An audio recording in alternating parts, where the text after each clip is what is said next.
ಕಾಂಗ್ರೆಸ್ ಸರ್ಕಾರ ಅಸ್ತಿತ್ವಕ್ಕೆ ಬಂದ ಮೇಲೆ ಹಿಂದೂ ಯುವತಿಯರಿಗೆ ರಕ್ಷಣೆ ಇಲ್ಲದಂತಾಗಿದೆ. ವಿಪಕ್ಷ ನಾಯಕ ಆರ್ ಅಶೋಕ್ ಈ ಪ್ರಕರಣವನ್ನು ಖಂಡಿಸಿದ್ದಾರೆ. ಸರ್ಕಾರವನ್ನು ತರಾಟೆಗೆ ತಗೊಂಡಿದ್ದಾರೆ. ಕಾಂಗ್ರೆಸ್ ಸರ್ಕಾರ ಬಂದ ನಂತರ ಹಿಂದೂಗಳಿಗೆ ರಕ್ಷಣೆ ಇಲ್ಲ, ಅತ್ಯಾಚಾರ ಕೊಲೆಗಳು ನಿರಂತರವಾಗಿ ನಡೀತಾ ಇದೆ ಅಂತಕ್ಕಂಥದ್ದು ಅವರ ಆರೋಪ. ರಾಜ್ಯದಲ್ಲಿ ಕಾನೂನು ಸುವ್ಯವಸ್ಥೆ ಕುಸಿದಿದೆ ಅಂತ ಅಶೋಕ್ ಅವರು ಮಾಡಿರ್ತಕ್ಕಂಥ ಆರೋಪ. ಆಮೇಲೆ ಹಿಂದೂಗಳಿಗೆ ಎಲ್ಲೂ ರಕ್ಷಣೆನೇ ಇಲ್ಲ. ಹಿಂದೂಗಳನ್ನ ಕೊಲೆ ಮಾಡ್ತಾರೆ, ಇಲ್ಲ ಅತ್ಯಾಚಾರ ಮಾಡ್ತಾರೆ, ಇಲ್ಲ ಕೇಸ್ ಮುಚ್ಚಾಕ್ತಾರೆ. ಇದು ಒಂದೇ ಕಡೆ ಅಲ್ಲ, ಹಾವೇರಿಯಲ್ಲೂ ಆಯಿತು, ಹಿಂದೆ ಹುಬ್ಬಳ್ಳಿಯಲ್ಲಾಯಿತು, ಈಗ ಕಾರ್ಕಳದಲ್ಲಾಗಿದೆ. ದಿನನಿತ್ಯ ಈ ಥರದ ಹಲ್ಲೆಗಳು. ಮಾತೆತ್ತರೆ ಅವರ MLAನೇ ಹೇಳಿದಾನಲ್ಲ, ಯಾರು, ಐವಾನ್ ಡಿಸೋಜ, ನಾವು ಇದನ್ನು ಬಾಂಗ್ಲಾದೇಶ ಮಾಡ್ತೀರಿ ಕರ್ನಾಟಕನ ಅಂತ ಹೇಳಿದಾರಲ್ಲ. ಮರ್ಯಾದೆ ಇದ್ದರೆ ಕಾಂಗ್ರೆಸ್ ಅವರು ಅವ್ರ ಮೇಲೆ ಕ್ರಮ ತೆಗೆದುಕೊಳ್ಬೇಕು. ಅಲ್ಲಿ ಹಿಂದೂಗಳ ದೇವಸ್ಥಾನ ಹೆಂಗೆ ಹೊಡೆದ್ರು, ಹಿಂದೂಗಳ ಮೇಲೆ ಹೆಂಗೆ ಅತ್ಯಾಚಾರ ಮಾಡಿದ್ರು, ಹಿಂದೂಗಳನ್ನ ಹೆಂಗೆ ಕೊಲೆ ಮಾಡಿದ್ರು, ಹಂಗೆ ಮಾಡ್ತೀನಿ ಕರ್ನಾಟಕನ ಅಂತಾನ. ಕಾಂಗ್ರೆಸ್ ಅವರು ಅವ್ರ ಹೇಳಿಕೆಗೆ ಒಬ್ಬರು ರಿಯಾಕ್ಷನ್ ಮಾಡಿಲ್ಲ. ಅಂದರೆ ಒಪ್ಕೊಂಡಿದ್ದಾರೆ ಕಾಂಗ್ರೆಸ್ ಅವರು ಅಂತ ಅರ್ಥ ಇದೆ. ಅದರಿಂದ ನನಗನ್ಸುತ್ತೆ ರಾಜ್ಯದಲ್ಲಿ ಕಾನೂನು ಸುವ್ಯವಸ್ಥೆ ಕುಸಿದೋಗಿದೆ. ಈ ರಾಜ್ಯದಲ್ಲಿ ಅಧಿಕಾರ ನಡೆಸುವಂಥ ನೈತಿಕ ಅಧಿಕಾರ ಕಾಂಗ್ರೆಸ್ ಅವರು ಕಳ್ಕೊಂಬಿಟ್ಟಿದ್ದಾರೆ. ಕಳೆದ 15 ತಿಂಗಳಲ್ಲಿ ಒಂದೇ ಒಂದು ಅಭಿವೃದ್ಧಿ ಕಾರ್ಯ ಮಾಡೋಕ್ಕೆ ಇವ್ರಿಗೆ ಯೋಗ್ಯತೆ ಇಲ್ಲ. ಒಂದೇ ಒಂದು ಅಭಿವೃದ್ಧಿ ಕಾರ್ಯ, ಹಣನೇ ಇಲ್ಲ. ಪಾಪರ್ ಔಟ್ ಇದೆ ಒಂದು ರೀತಿ ಸರ್ಕಾರ, ಹಣ ಇಲ್ಲದೆ. ಓಕೆ, ಇದು ಮತ್ತೊಂದು ವಿರೋಧ ಪಕ್ಷಗಳಿಗೆ ಸಿಕ್ಕಿರ್ತಕ್ಕಂಥ ಅಸ್ತ್ರ. ಯಾಕೆಂದರೆ ಅನ್ಯ ಕೋಮಿನ ಯುವಕ ಮಾಡಿರ್ತಕ್ಕಂಥ ಕೃತ್ಯ ಸರ್ಕಾರವನ್ನು ಖಂಡಿಸ್ತಾರೆ. ಕಾರ್ಕಳದಲ್ಲಿ ಯುವತಿಯ ಅತ್ಯಾಚಾರ ಪ್ರಕರಣಕ್ಕೆ ಸಂಬಂಧಪಟ್ಟಂತೆ DYSPಗೆ ಬಿಜೆಪಿ, ಕಾರ್ಕಳದ ಬಿಜೆಪಿ ಘಟಕ ಮನವಿ ಮಾಡಿದೆ.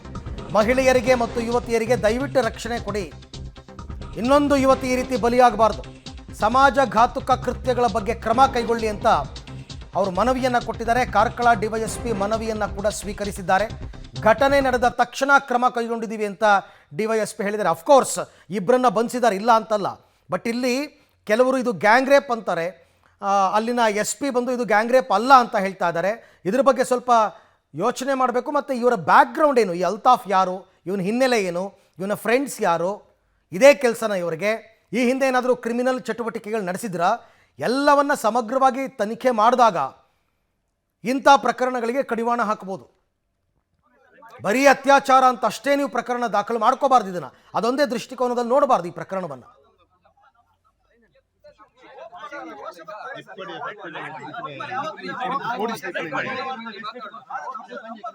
ಓಕೆ, ನೀವು ಇಲ್ಲಿ ನೋಡ್ತಾ ಇದ್ದೀರಲ್ಲ, ಸಬೇರಾ ರಿಚರ್ಡ್ ಅಂತ, ಈತ ಬಿಯರ್ ತಂದು ಕೊಟ್ಟವನು ಮತ್ತು ಅಲ್ತಾಫ್ನ ಫ್ರೆಂಡ್, ಅವನನ್ನು ಕೂಡ ಅರೆಸ್ಟ್ ಮಾಡಿದ್ದಾರೆ.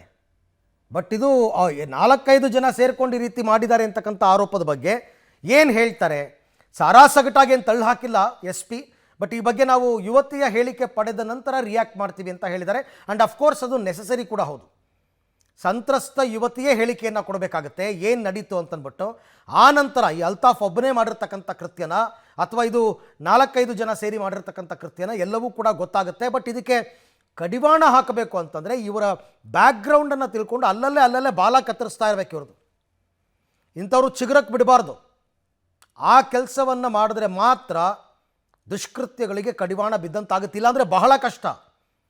ಇದು ಹಿಂದೂ ಮುಸ್ಲಿಂ ಮತ್ತೊಂದು ಮಗದೊಂದು ಈ ಆ್ಯಂಗಲ್ನಲ್ಲಿ ನೋಡೋದಕ್ಕಿಂತ ಹೆಚ್ಚಾಗಿ ಮಹಿಳೆಯರಿಗೆ ರಕ್ಷಣೆ ಸಿಗ್ತಾ ಇದೆಯಾ, ಅವ್ರು ಯಾರಾದರೂ ಪರವಾಗಿಲ್ಲ. ಇಲ್ಲ ಅಂತಂದರೆ ಇಂಥದ್ದು ಮತ್ತೆ ಜಾಸ್ತಿ ಆಗ್ತಾನೆ ಇದೆ. ಎಷ್ಟಾಯಿತು ಇತ್ತೀಚಿನ ದಿನಗಳಲ್ಲಿ? ಹಾವೇರಿನಲ್ಲಿ ಒಂದು ಕೇಸ್ ನಡೆದಿತ್ತು ಇದೇ ರೀತಿ, ಬೀದರ್ನಲ್ಲಿ ಒಂದಾಯಿತು, ಹುಬ್ಳಿನಲ್ಲಿ ಒಂದಾಯಿತು. ಇದು 4ನೇ ಕೇಸ್ ಇತ್ತೀಚಿನ ದಿನಗಳಲ್ಲಿ ನಡೆದಿರೋದು.